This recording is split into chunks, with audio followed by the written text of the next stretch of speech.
No name, no signage. Are you on the list? The doorman asked with a stern gaze. Claire produced the business card and murmured the password. The door swung open and they stepped inside.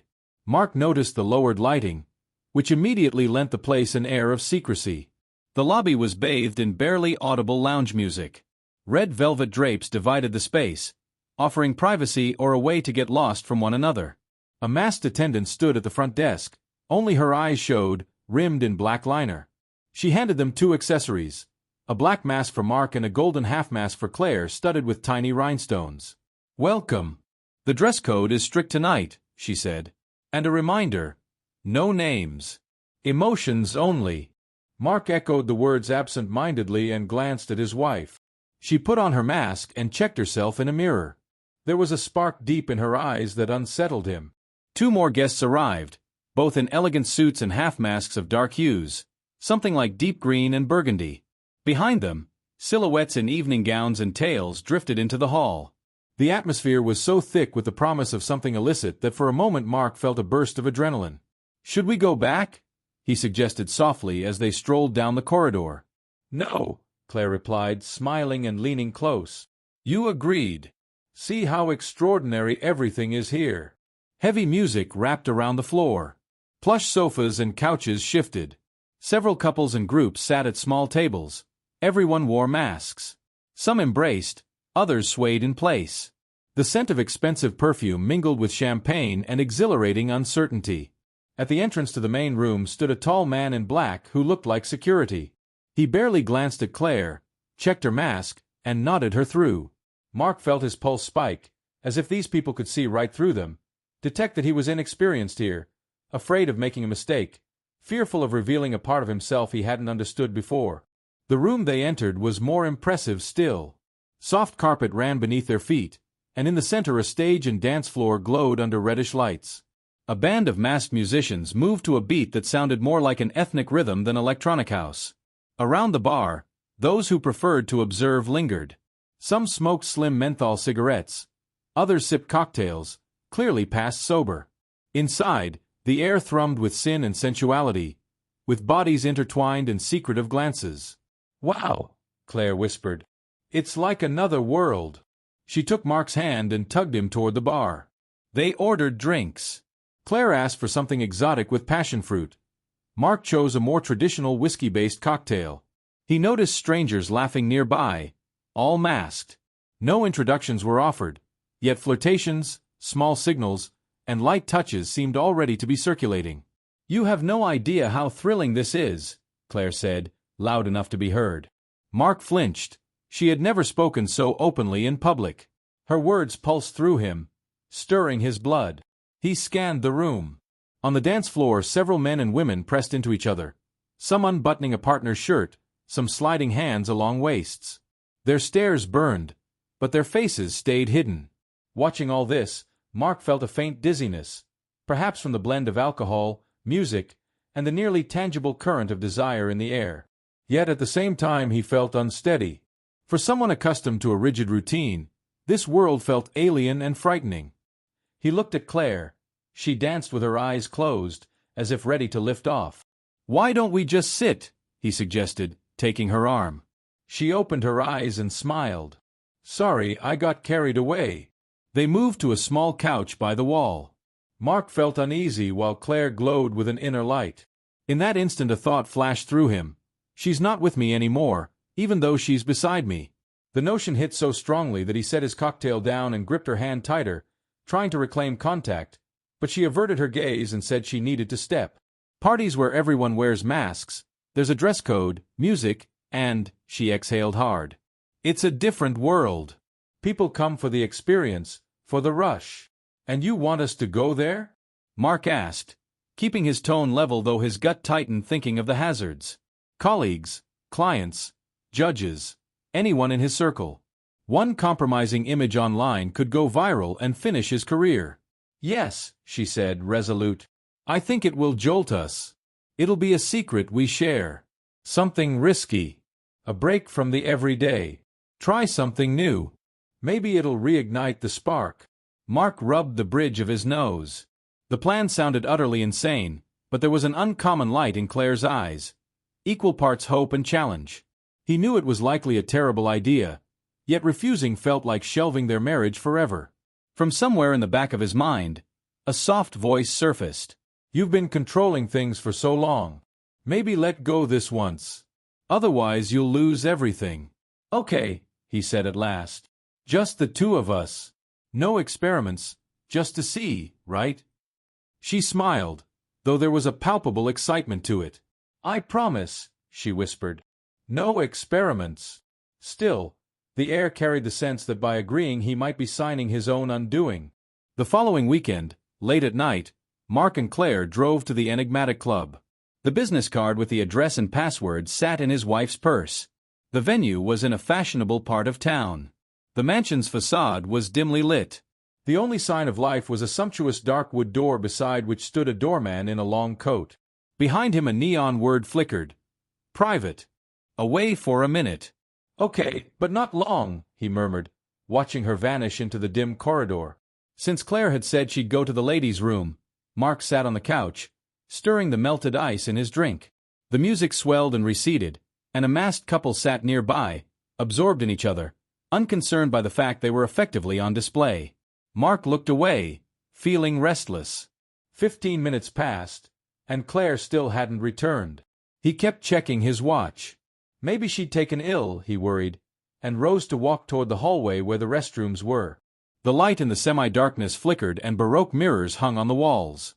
Several masked women emerged from the stalls, laughing, but none of them was Claire.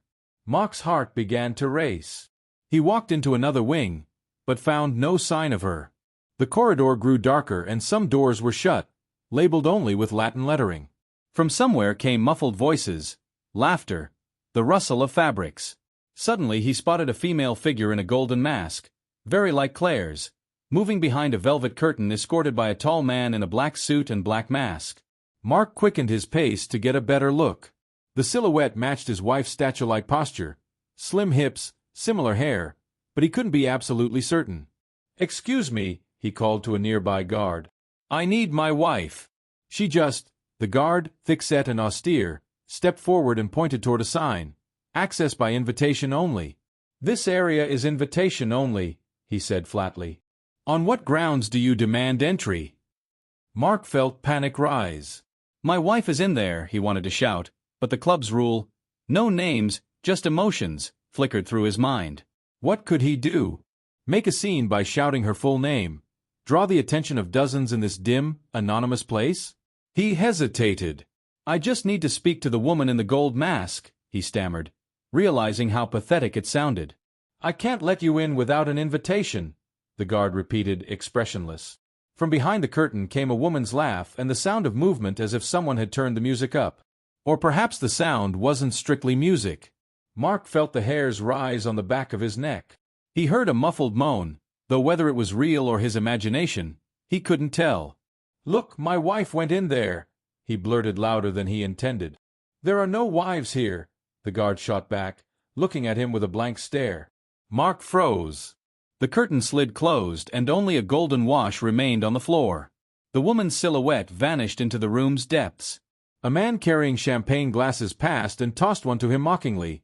"Relax, buddy." But Mark wasn't amused by the laughter. Anxiety flooded him.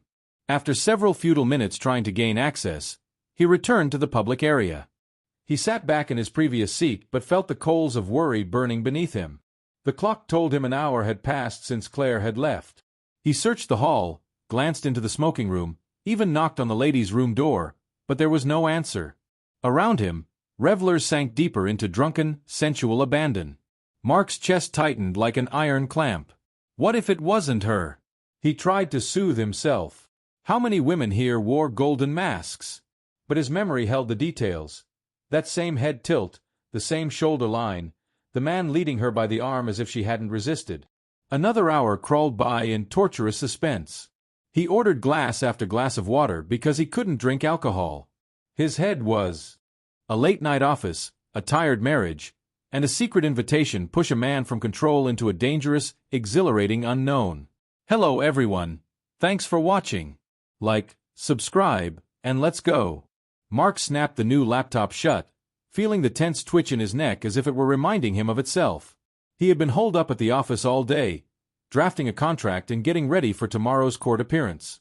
The clock showed 10:30 at night. The city's lights glimmered beyond the window, and the office tower where he worked was nearly deserted. Only a handful of upper floors still held little glows of light. He exhaled and admitted to himself that it had been ages since his life had been anything but an endless sprint toward results. As he shuffled his papers into his briefcase, a thought came over him suddenly. When had he last felt truly alive? Risk, thrill, adrenaline, those things belonged to the past. Back when he'd started out in his career and feared falling far less. Exiting the elevator, he dialed Claire's number, but it went unanswered. Probably in the workshop again, he noted wearily to himself, and tapped a brief message into Messenger. I'll be home soon. His wife occupied his thoughts less and less often. Not because she had vanished. Rather, their conversations had sunk into a sticky routine. They spoke about who would buy milk when his parents arrived and which car to take to a friend's place. She's the same woman I once wanted to drive halfway around the world with, he mused as he pressed the central lock button in the parking lot. Claire was everything he wasn't. Erratic, luminous, a painter since childhood. She could spend hours lost in paint, dissolving into color, shape, and line. At first, Mark had loved that wildly. Her intensity fed him. He felt recharged watching her eyes glow while she described a new canvas. But lately it felt like their paths had separated. They shared an apartment, slept in the same bed, but were no longer together. The home increasingly felt less like a family and more like enforced cohabitation. Pulling up to the house and opening the apartment door, he saw the living room light on. Claire sat on the couch, elbows on her knees, long brown hair pinned up, her expression a strange blend of focus and resolve. She offered a small smile when she saw him, but it was the sort of nervous smile that didn't reach her eyes. "You're late," she said without looking up from the magazine on the coffee table. "Work got in the way. Wanted to talk to you, but you were busy." She nodded and flicked an imaginary speck from the magazine's cover. The pages showed people in masks, something about a scandalous costume party that had been in the headlines. Mark noticed a bold headline, "Secrets of the Night's Balls. No one knows who's behind the mask." "I think we have a problem," Claire announced suddenly. Mark felt something tighten in his throat. "A problem?" he echoed, bracing for anything from a need to fix the sink to a suggestion of marriage counseling. "Our marriage," she paused as if pulling together courage. "It's become boring, and it hurts me to say it. I feel like you and I have turned into strangers. Even when you're next to me, I don't feel your presence." He saw her hand tremble slightly as she withdrew a business card from the magazine. "There's a place I heard about. A high-end private club. They host themed. A husband's worst suspicions, a glittering secret, and the wreckage left in the wake of one night under masks." Already ready to explode from the many sinister pictures he was imagining. What if Claire really was infatuated with someone here? Or maybe she was forced to. But the guard acted as if everything had happened consensually for her. It was another half hour or so before Claire showed up. Mark, almost desperate, sat at the far end of the hall, trying to hide from the intrusive stares. Suddenly, he noticed a golden mask flickering near the bar. Claire was walking slowly, swaying slightly, as if she were in a state of pleasant intoxication. Her hair was disheveled, though it was secured with a barrette. Her lips glistened, and there was an inexplicable joy mixed with excitement in her gaze. She seemed to be on an emotional high. Mark jumped to his feet and went to her. "Where have you been?" he asked, trying not to raise his voice, but his words were filled with fear and anger. Claire shrugged her shoulder lazily, walking around. "Is that a crime?" "I've been looking for you for almost 2 hours, he snapped. 2 hours, Claire." She raised an eyebrow, or so he thought, because half her face was still hidden by the mask. "Come on, Mark. You're acting like an old man who's forgotten how to rest. Don't you think you're too uptight?" He felt a wave of indignation wash over him, but he noticed that up close her skin was slightly damp, as if after a dance or something even more intimate. There was a slight flush at the nape of her neck. "Come on, let's get out of here," he said, taking her elbow. She slipped from his grip as if his touch bothered her. "Okay," she said softer, catching his look, which probably had real panic in it. "If that's what you need, let's go. I'm sick of it myself." But there was a falseness in her voice. When she said bored, she seemed to mean the exact opposite. Mark felt his heart drop. He wanted to ask, "What were you doing there?" but also knew he might not be ready for the reply. The drive home was a tomb of silence. Claire gazed out the window, reclining in the seat. Mark stole short, furtive glances at her. Her fingers twitched and her mouth hung slightly open as if after an ecstatic moment. He couldn't fathom how she could pretend everything was normal. "Do you want to talk?" he muttered once they were inside the apartment. "No," she cut him off and headed for the bathroom. He lingered in the hallway, listening to water run, while 1,000 thoughts swirled. He tried to find a rational reason for her behavior, but everything pointed to one stark truth. She had gone to a party where flirting was unchecked and likely much more. She returned distant, aloof, as if she were a stranger rather than his wife. Mark woke to sunlight slipping through loose curtains at 9 in the morning, late for him. He usually rose at 7, and felt his head still buzzing from the nightclub, the laughter, the velvet curtain, and the transformed woman who'd come back like someone switched. He looked at Claire sleeping beside him, breathing evenly as if she dreamed sweetly. Propping on an elbow, he noticed her leg peeking from beneath the sheet, the curve of her knee, the slope of her thigh, the olive tone of her skin. Above the knee a dark purple patch caught him in the chest, the clear outline of lips, upper and lower, as if someone had kissed hard enough to bruise. His pulse hammered. He carefully traced the mark with a fingertip. The skin was warm and the bruise fresh. "What are you doing?" Claire demanded suddenly, yanking the blanket over her thighs in a reflexive motion. Her eyes opened wide and something like guilt or fear fluttered there. Mark found no words. Rage rose inside him, but outwardly he seemed to lose the power to shout. Everything froze inward. "What is this?" he asked, indicating the bruise at the edge of the sheet. She looked at him like a stranger and then away. She threw on a robe and left the bedroom without a word. In that silence Mark realized his darkest suspicions were confirmed. The imprint of another's lips, not his. His head pounded, anger and betrayal mixed with a morbid curiosity. Who, where, why, and why did Claire make no attempt to explain? He went to the kitchen and found her making coffee without meeting his gaze. He poured a strong espresso he couldn't bring himself to drink. His mouth was dry and everything tasted bitter. They stood together in silence, each shut inside their own mind, and in that quiet rage screamed. "All right," he said hollowly. "I'll leave for the office. I've got things to do." She nodded, still staring at the window. He didn't know what to say, so he left. The silence between them spoke more than words ever could. A bruised kiss proved physical intimacy with someone else. Back at the office he tried to bury himself in work but could not. A cold, resolute calculation began to grow. He was a lawyer accustomed to gathering evidence. If someone had wronged him, he would uncover the truth. He called a socialite acquaintance with security service ties, explained in guarded terms that he needed the club's guest list for that night, and the contact, surprised, promised help. A few days later an encrypted file arrived. That evening Mark opened the list and saw names from high society. Businessmen, politicians, artists, entertainers. Some masked by pseudonyms or initials, others recognizably surnamed. He remembered CCTV cameras in the club and, after pressing his contact for footage and offering a serious sum, received a week later a flash drive containing silent but clear video files. He played the first clip at home while Claire was out. It began in the common room where they'd sat, then cut to the hallway toward the VIP section, and there was a woman in a golden mask beside a tall man in black. A second, shorter, broad-shouldered man approached. Claire removed her mask and the footage showed her face unmistakably. Laughing, tossing her head back, the men at her sides, one stroking her neck, the other whispering, and she looked thrilled, unashamed. Mark's breath caught and he paused the video to steady himself, but an icy pain pierced him. He couldn't look away. He resumed playing. Claire kissed one man, then the other. One of them gestured toward the door, she agreed eagerly, took their hands, and the three vanished from the camera's view. He stopped the clip. It was enough and yet it was unbearable. Closing the laptop, he pressed his fingers to his brow as if to stave off a migraine.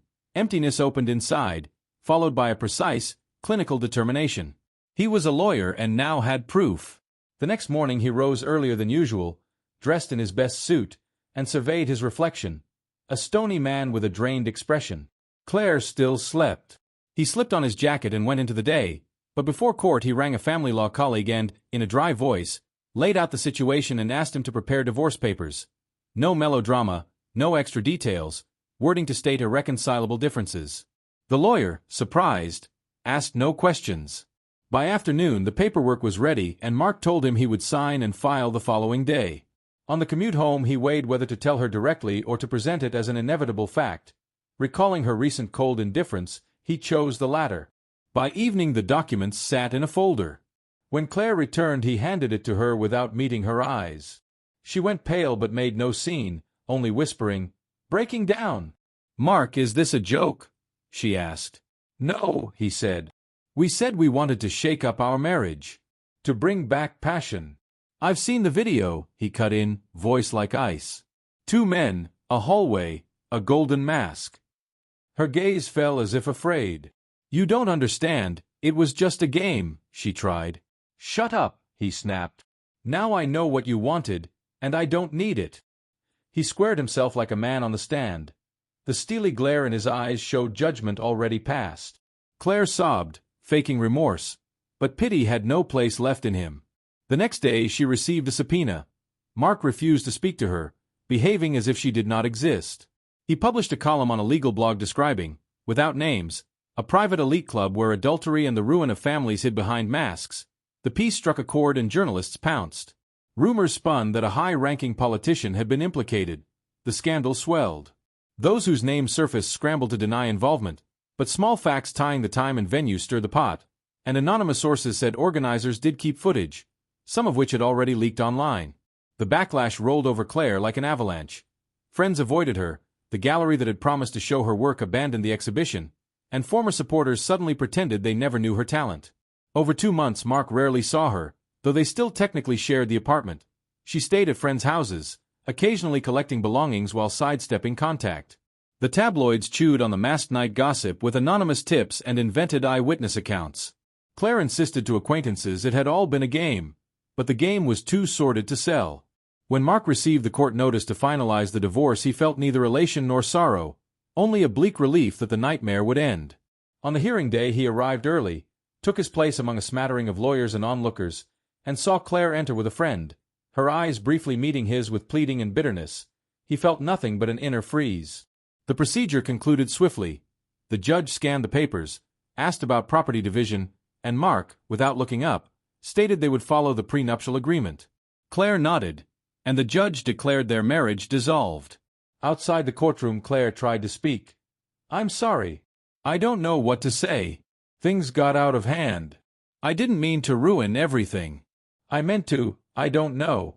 He looked at her with neither hatred nor forgiveness, only emptiness. It no longer mattered. She bit her lip, shook her head, and hurried away as if to keep from crying publicly, her friend trailing with consoling words.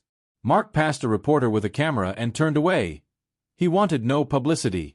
Once free of the courthouse he slipped his wedding ring off and pocketed it, looked up at a clear sky that somehow seemed stained gray-brown, the world appearing intact while he felt wrecked inside. The masquerade is over, he thought with bitter irony. A brief experiment intended to revive a marriage had exacted too high a price, and now that it lay in ruins he couldn't even summon anger, only the sensation of having weathered the storm and come through broken. That night he finally deleted her number and all their shared photos and messages. Among the last was a short, "I'm sorry. I'm so sorry," she had sent a week earlier. He viewed it and erased it without replying. Friends offered support, though some questioned the harshness of his actions. Mark shrugged and adopted a cold maxim. She chose emotion. "I chose consequences." Eventually the chatter faded as fresh scandals replaced old ones and the town moved on. But for Mark the night under the masks remained a wound and a lesson. Never gamble with what you are not prepared to lose. Claire might one day find her way, but it would be without him. Mark walked from the courthouse, slid his ring into his pocket, moved into the crowd, and felt the masquerade finally end. And that's where today's story ends. Thank you for watching to the end. If you enjoyed it, don't forget to like and comment. We'd love to discuss this story with you. See you in the next.